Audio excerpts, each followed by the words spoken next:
दिया और बाती के आने वाले एपिसोड का भी टीवी शो धमाकेदार होने वाले हैं। साथ ही साथ कहानी में आ चुका है एक नया मोड़। यहाँ पर गर्जना संगठन के जो आतंकवादी होते हैं वो संध्या और सूरज को ढूंढ रहे होते हैं और उसी एक खास महिला उनकी ही टीम की गर्जना टीम की एक महिला वहाँ पर संध्या उसे सूरज को लेकर आती है। यहाँ पर जो वो देखती है और संध्या को और सूरज को कहती है कि तुम्हारी हिम्मत कैसे हुई यहाँ पर आने की, हमारे आदमी तुम्हें ढूंढ रहे हैं। जब और तुम और तुम्हारे पति मिल जाएंगे तो वो बहुत ही जल्द तुम्हें ख़त्म कर सकते हैं। संध्या रिक्वेस्ट करती है, हाथ जोड़ती है और कहती है कि मेरी पति की जान बचा लो। तुम एक वैद हो, इसीलिए मैं तुम्हारे पास लेकर आई हूँ। तुम चाहो तो मेरे पति के बदले मुझे सज़ा दे सकती हो, क्योंकि यहाँ पर वो कोई मतलब पुलिस ऑफिसर नहीं है, मतलब साधारण सा इंसान है। जो सज़ा देनी है मुझे दे सकते हो, पर मेरी पति की जान बचा लो। वो कहती है कि मैं वैद हूँ, किसी की गुलाम नहीं हूँ और मेरी जो गर्जना संगठन के लोग हैं उसकी मैं वफादार हूँ और उनके बहुत मुझ पे कर्ज है। यहाँ पर संध्या हाथ जोड़कर कहती है कि नहीं, पर मेरा पति बिल्कुल बेकसूर है, उसने कुछ भी नहीं किया। आप चाहो तो मेरे साथ कुछ भी कर सकती हो, मुझे मार भी सकती हो। आखिर इस दुनिया में मेरे पति ही नहीं रहेगा तो मेरा जीकर क्या फ़ायदा, मुझे भी मार डालो। और मैं तुम्हारे आगे हाथ जोड़ती हूँ, इंसानियत के नाते मेरे पति की जान बचा लो। वो कहती है कि नहीं। यहाँ पर संध्या कहती है कि तुम मुझे मारना चाहती हो ना, मेरे पति और मुझे, तो मार डालो और साबित कर दो कि तुम गर्जना संगठन की वफादार हो।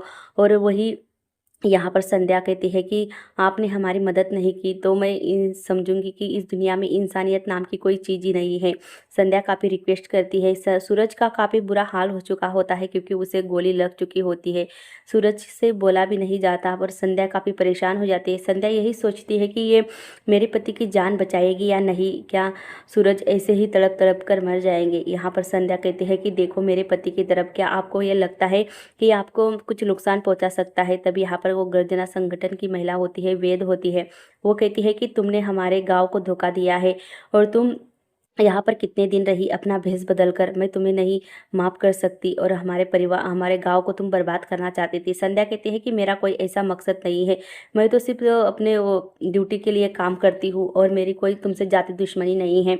यहाँ पर भावो सूरज के लिए कड़ी सी कड़ी तपस्या कर रही है। घर वाले कहते हैं कि भावो आपका हाथ और पैर सूज चुके हैं, कितनी पूजा करोगी। यहाँ पर संध्या दूसरी तरफ वहाँ पर विनती कर रही है उसकी पति की जान बचाने के लिए। पर जो महिला होती है वेद, वो मना कर देती है और कहती है कि लेकर जाओ तुम्हारे पति को, हमारे आदमी आएंगे, तुम्हें यहाँ पर देखेंगे तो तुम्हें मार डालेंगे। जाओ यहाँ से, मैं तुम्हारी कोई मदद करने वाली नहीं हूँ। संध्या कहती है कि मेरी मदद, मेरी पति की जान बचाना नहीं चाहती तो लो ये बंदूक और मुझे मार दो। मुझे भी यहाँ पर रहने का कोई हक नहीं है, क्योंकि जहाँ पर मेरे पति रहेंगे वहीं पर भी मैं रहूँगी। तुम्हें अपने पति को मारा था ना, क्योंकि वो एक पुलिस ऑफिसर था यहाँ पर गर्जना संगठन के लिए, तो तुम अपना बदला ले सकती हो मुझसे। वो जो औरत होती है उसकी आंखों में आंसू आ जाते हैं और वो कहती है कि मैं तुम्हें मार ही डालूंगी आज। तभी यहाँ पर दरवाज़ा किसी ने खटखटाया होता है।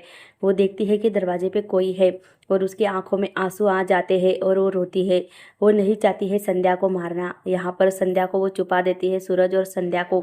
वही दूसरी तरफ अब मीनाक्षी भाभो को कहती है कि बस करो भाभो, कितनी पूजा करोगी, आपकी हालत बहुत बिगड़ चुकी है और आप बीमार पड़ सकती हो, देखो आपकी हालत। जहाँ पर गर्जना संगठन का एक आदमी आता है और वो पूछता है कि ये दोनों पति पत्नी वहाँ से फरार हो चुके हैं और हमारे जो संगठन के लोग हैं उन्हें ढूंढ रहे हैं। यहाँ पर वो कहती है कि नहीं, यहाँ पर कोई नहीं आया, बाहर देखो उसे, हाँ मिलेगा तो हमें खबर कर देना। संध्या को खुशी होती है कि वो उसकी मदद करना चाहती है। वो कहती है कि गोली बहुत अंदर तक जा चुकी है और जहर फैल चुका है, हमें जल्द से जल्द गोली निकालनी होगी। संध्या कहती है कि मैं तुम्हारे आगे हाथ जोड़ती हूँ, तुमने मेरे लिए मेरी पति की जान बचाने के लिए हमें यहाँ पर रखा, इसके लिए मैं तुम्हारी बहुत शुक्रगुजार हूँ। भावो काफ़ी रोती है सूरज के लिए।